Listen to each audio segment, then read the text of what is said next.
Good afternoon, ladies and gentlemen. I'm your host, The Lost Chevalier, and you're welcome back into Tyranny Short Stories. This is the last story of them all, so this is gonna be the last episode of this. Shush by Megan Starks. So, how did the meeting fare? Bladen Mark, Archon of Shadows, leaning back against the wide stone colonnade? The infamous assassin likes the hard press of the stone between his shoulders blades. It's habit at the back of his mind, distracting. It's affixed him as him ember his what a complicated way to sentence this. His ember eyes roved captivating from his overlord. Form of his overlord.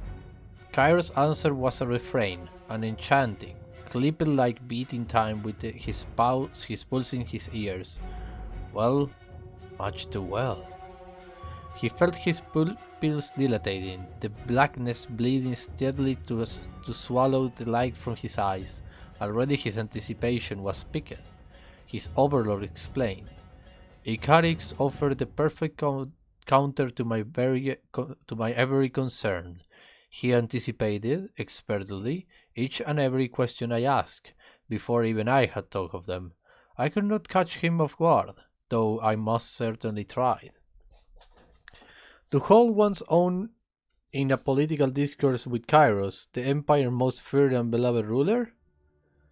It was an impressive feat, if not entirely unsurprising in this case. He favors that little mind trick of his often at banquets. He favors that little mind trick of his often at banquets, said Bledenmark. Of course, we both know he's merely foretelling a future he's already experienced, but I have seen the way ladies and servants alike titter in response to his attentions. And yet, I am neither a lady nor a servant. I am Kairos. The dangerous undercurrent to his overlord's reply cautioned him to choose his words with rather care. He smirked, then he struggled for a moment to ground his thoughts. His heart lashed at his chest. He trembled, overcharged with adrenaline and a dark need.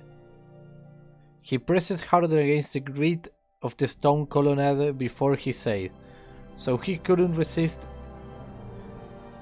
the attempt to benefit himself in your presence. I would bet he's been resetting events here and there, changing outcomes to have even garnered your interest in the first place. Yes, I believe he has a limited capacity for prudence, and by extension, a fatal excess of ambition. He altered in the meeting several times in order to influence me. Bledenmark curled his finger against his palm, resisting the urge to flit them across the handle of a dagger. Experience and the pain of his overlost discipline had broken him such seamlessly impulsive gestures. Mostly, then I take it you have a need for me.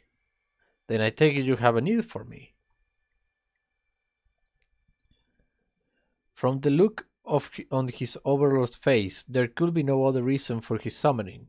Of course, he knew this, but it was in his nature to tease, to poke and to prod and to dig deeply into his dagger's blade, especially at that which could kill him. Unfortunately, his humor tended to run blacker than even his darkest, most deadly of shadows. See that the Archon of Time does not survive another evening, the Overlord agreed. With a side step and a soft shushing sound, a sibilation of billowing magic and darkness, he began to dissipate into the cast shadow of the stone colonnade, until Kairos' words stopped him cold. Mark! He lingered, disembodied but listening. You will have but one stab at this. Miss, an easy card will reshape the events with the knowledge of when and where to kill you. You cannot merely shadow leap the victor this time. First, you must ensure that he cannot escape into the past. Have something in mind? He asked, pitch-black eyes wider than ever. Icarus, Archon of Time, poisoned by a shadow figure, 351 TR, 388 TR. Hollow steps shush across the marble hall, cloth covered and softly striking closer. Like the muffled gong of a distant morning bell as time abruptly drifts and shudders aside.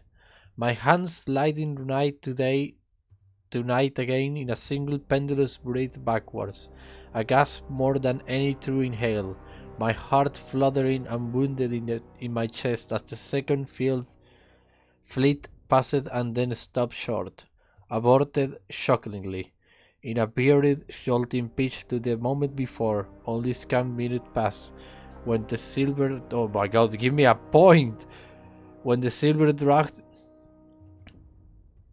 When the silver drag first touched my hips, my lips, cool as my late wife's last sickly kiss, and more bitter, a twisted thing, not like my darling Dahlia, not sweet and warm, this woman who is finally mine, who took whole spans of sifting the past to entrap, who is gazing at me with her half-shadow face and slaughterly green eyes, glinsed and thrilled and expectant as she ushered me into bed with a gentle shushing sound from between her coy, simpering, red rose lips. Oh my god, it's all like this?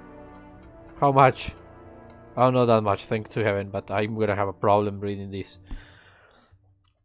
My mouth waters at the thought of what is to come. Brims unbidden with a fiery bile, choking, burning as the gloved topples from my hand. Dully striking the whirling marble at my feet, and time ripples backward again. Behind me, a shadow looms, and I in my thoughts rise a dark desire. The swiftly whispered words that Kairos is not so very impressive once met. Is verily an ancient Archon like myself, rising to fame, but with a power lovely inferior to my own, and who must rely on the cunning of an advisor council to survive, surely of which I would soon be a well-respected member, because I saw within the Overlord's eyes a coveting from which I myself felt towards my enchanting Dahlia, even as my wife still struggles to live, and so I understand cannot be controlled. As I approached the bed, soft linen garments shushing across the marble, a virile laugh cracking from the pit of my throat, thunderclaps, and Dahlia crouching on the cream-colored coverlet like some little beast, her tawny skin burnished nearly black from the sharp swath of shadows, her gleaming brunette, no, milky white hair flushing forward, oh my god, over her forehead, untamed through I alone was able to catch her, just as I shall soon bring even the overlords to heel, and abruptly dilates black limb by a strike from from his skies. Beyond the narrow window, her holy shadow face and salty black eyes searing widely into my mind, her smile dark and promising as she hands me my nightly concoction, and I am struck by how dusty and cold her fingers are, wispish where they rush my own, and the goblet is just as frigid against my lips, the silver liquid caustic in my throat, and I choke. As poison spills in a deluge, I drown curse from behind gritting teeth, and time stutters and stumbles once again as I mentally trip backwards over my own feet, even as cream cloth covered. They shush forwards across the churning words of blood-red marble beneath. I am the bedside, and my throat and heart are fire. And Dahlia, she's a shadow, she's darkness, she's grinding, inhuman, teeth flat and white in her shrouded face. A sibilate exhale rushing past her parted black lips, a shush swishing in my ears, the sound of shadows coalescing as my tempest wraps and twists and flickers into the solid, broader form of a man with red war paint masking his face. And time painfully breaks around by my hand, as far as I can rest it, though I am so very tired now and though.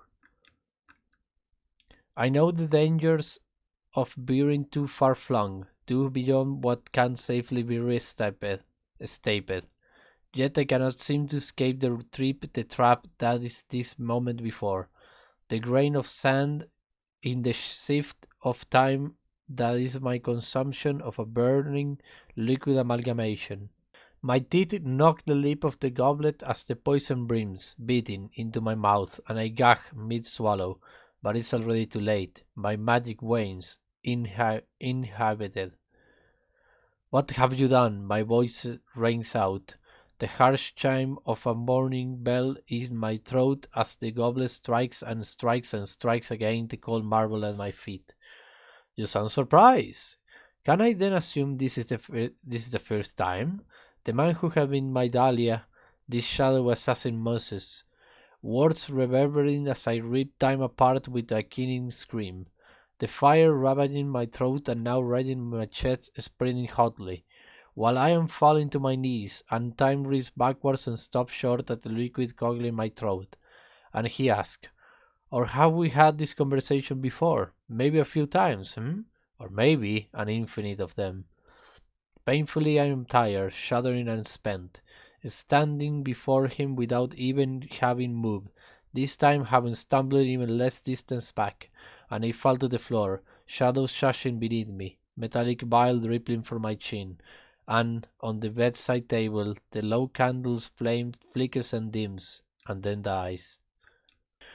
Were there any complications? The Overlord asked after. Mark shrugged, arms crossing firmly over his chest. He felt a certain sense of satisfaction coming off of his skill, was still enjoying the buzz in his veins and headly little burn behind his eyelids. But he knew it wouldn't last long. Already he was beginning to feel restless, caged. He glanced at the binding of shadows clasped around his left wrist. Uncrossing his arms, he ran thumb along the brace's seam. Considering. He answered curtly, much as it often pains me to admit it, you were right. The dumb lecher drank the potion, killed it over, and died, though I'm not sure exactly how many times I did the bastard in. His overload head canted to one side, and bleeding Mark grinned, teeth flat and white in his shrouded face. So who's next? The shadow assassin asked. Who? He wondered excitedly. Will the darkness devour later? The end. So, the Archon of Time was assassinated by Kairos' command. That's interesting. Well, this is the end of the journey through the Tyranny short stories. It was a nice run. I like them, all of them. Some of them were hard to read, but that's on my fault. I'm not a native English speaker, but I like to read, so yes. I think this is gonna be something that I'm gonna do in my channel. I'm gonna read a lot. Badly, but I'm gonna read anyways. Next time I will read the Stellaris novel. The Stellaris Tales. How was its name? I don't believe it has a name. Let me see. Oh yes, it's a Stellaris novel. I will read that one. Thank you everybody for listening. I hope you have a blast. I was the Lost Chevalier, signing out. Bye bye. Bye bye.